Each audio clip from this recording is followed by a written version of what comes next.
Lots of loud cheering from the audience and the fans out there for these teams. So, here we go. This is day 2. Set number 1 on Whirlwind, spotting in the bottom right-hand position as the green Terran hits Flash.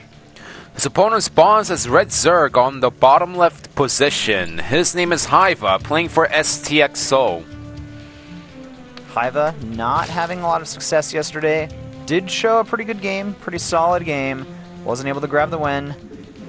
Those Korean kids over there, of course, practicing, already learning the ways of Korean culture. Hide your face when the camera goes to you.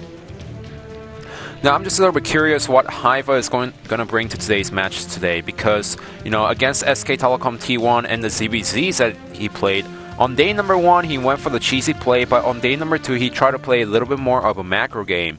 Now, yesterday against Flash, he played a macro game against him, so we might see him cheese Flash today, especially on a map like Whirlwind.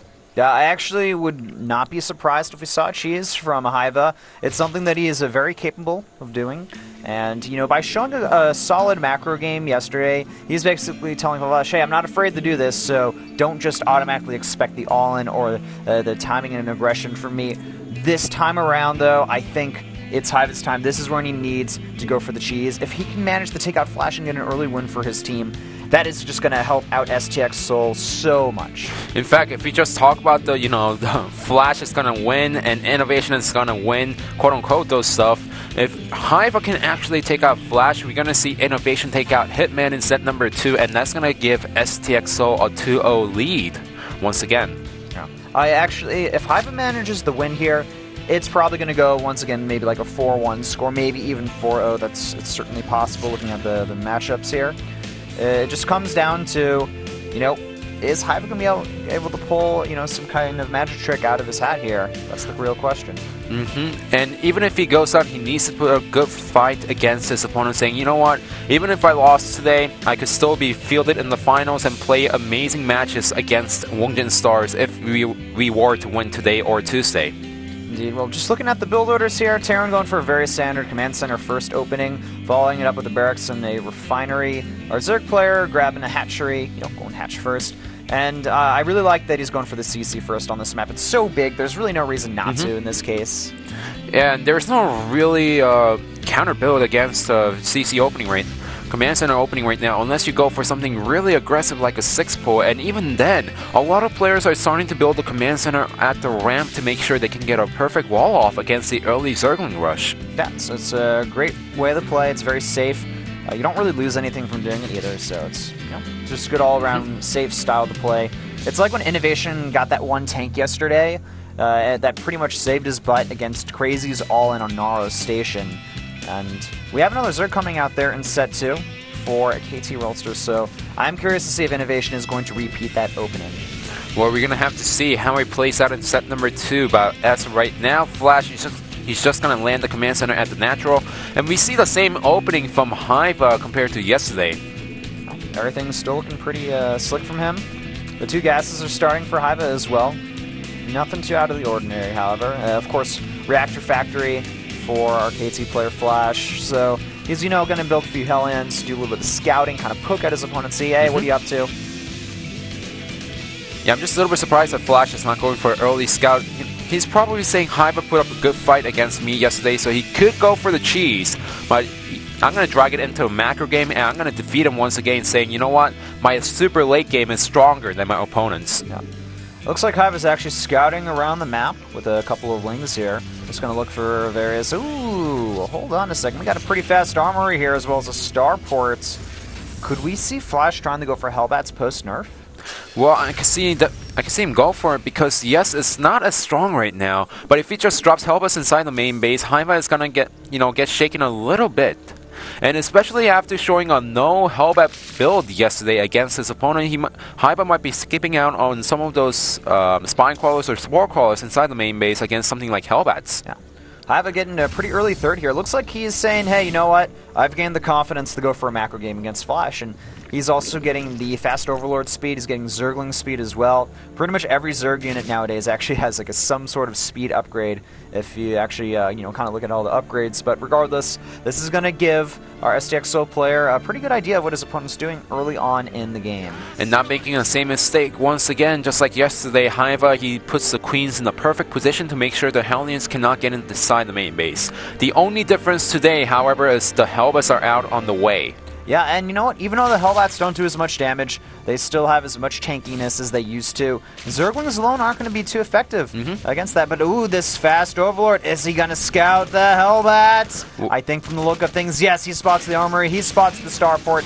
And now hyvaa, he's got to know exactly what's going on. Instantly, Roach Warren starts, and we do have the production of 1-1 melee as well as about 16 Zerglings. Yeah, those 16 Zerglings, they are going to get roasted to the Hellbats, but he needs something to kill the Medevac and the Hellbats inside the main base. Alright, the Zerglings are coming in to kind of defend against this attack here, but let's not forget Zerglings are pretty darn good, and oh! So smart from hyvaa, he actually walls off with the Evolution Chamber. Ridiculously smart. Perfect wall at the natural means that he's not going to get any of the drones roasted, and he just needs to make sure these Hellbats do not drop inside the main base. But now the count is 4, and it's a different story. Yep, the Hellbats really just are trying to chill in the Medevacs here. Flash attempting to apply some pressure onto his opponent here, but nothing is happening. And, you know, hold on, things could change here. Instantly, hyvaa runs away his drones. A few in the red. The Banelings moving in, trying to pick off some of these units, but that's not going to happen. Only one drone has actually been killed in this situation, and you know what? This is why people stop going for Hellbat drops. They realize that they're simply not as effective as they used to be. What's also interesting is hyvaa is defending against these drops without using any Spore Crawler or Spine Crawler. Yesterday when we saw him play, he put up a Spine Crawler around the 8 minutes to make sure that the drops inside the main base are not going to do as much damage. Today, hyvaa does not have any buildings against the Hellbats, and he's still defending against them really well. Yeah, he's got 6 roaches in production here. A few just popped. hyvaa is a bit supply blocked here, unfortunately, and his 1-1 about to finish. Flash moving across the map with the deadly Marauder Hellbat mix here, and he's also got a couple of Marines and a few Hellions in the mix as well here. hyvaa, does he have enough to defend? He's got a good amount of Lings and Banelings. The Roach count, though, may be the thing lacking here for him. Yeah, the Roach count is slightly lacking right now. He only made 6 to make sure he can defend against the Hellbat drops, but he does not see the push coming from his opponent. There is an Overlord in the spot, and he might be seeing some of the units move out on the map, which is the reason why he's making a lot of Zerglings right now. But he also needs to get a perfect surround, because that's a lot of Hellions, that's a lot of Hellbats, and the Zerglings are going to melt. Yep, still only 1 drone killed this entire time.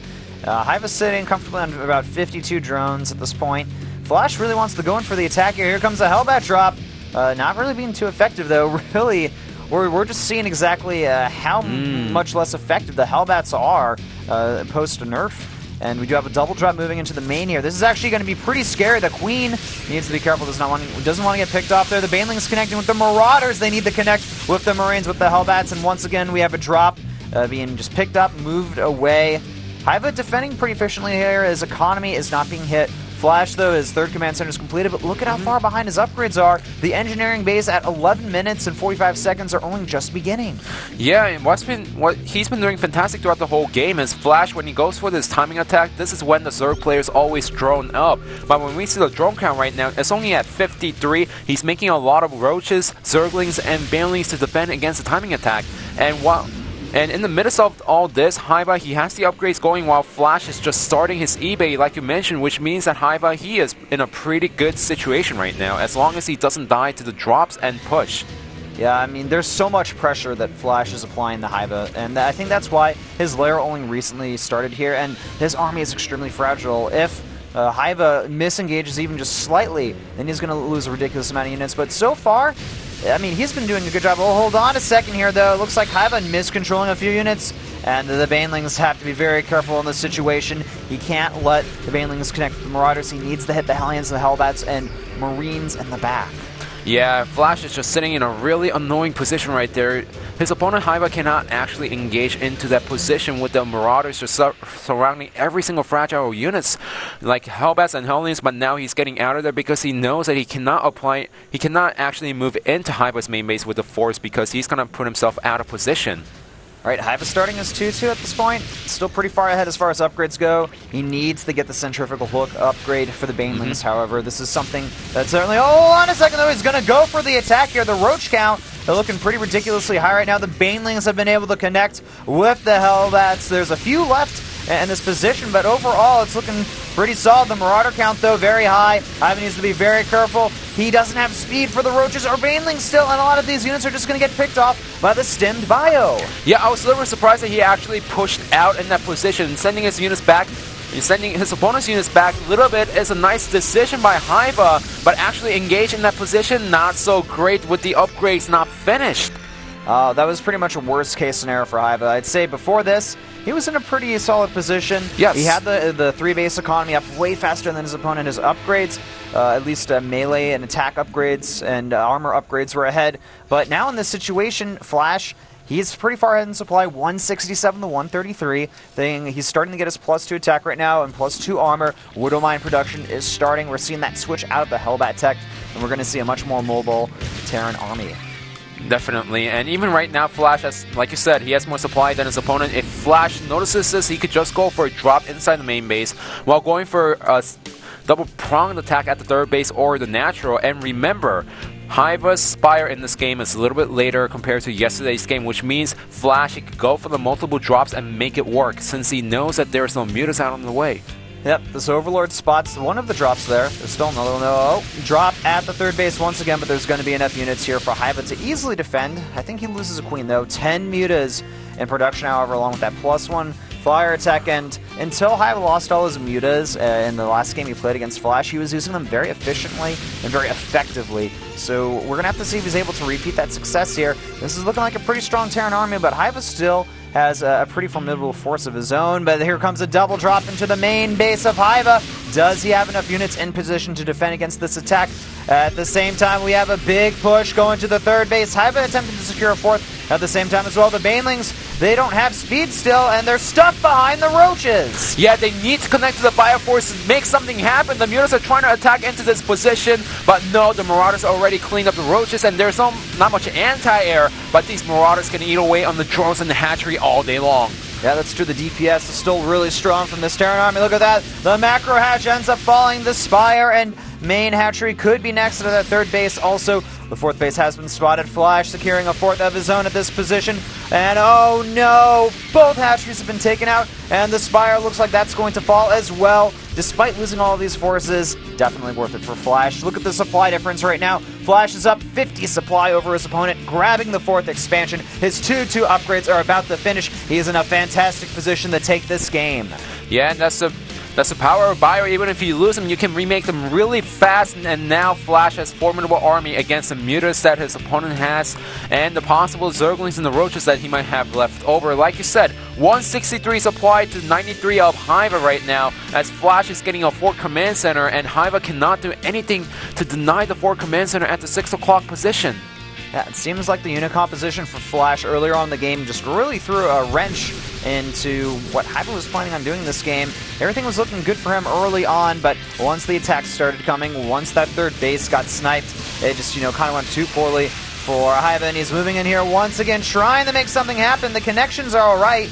This is still a very strong-looking army. There's no Baneling speed, and this is hurting Hyvaa so much, despite being on creep. Oh, no! A huge Widowmine hit as well goes on the Banelings, and I think this may be curtains for Hyvaa. Flash continuing to move in here, gonna kill off this fourth pretty easily as well. The Marines able to scare away the Mutas as well. 7 Mutas, 1 Roach, 1 Zergling to Hyvaa's army, down to 44 drones to the 65 SCVs of Flash. It just doesn't look like, well, there it is. GG is called. In set number 1, Flash once again defeats Hyvaa, this time on Whirlwind.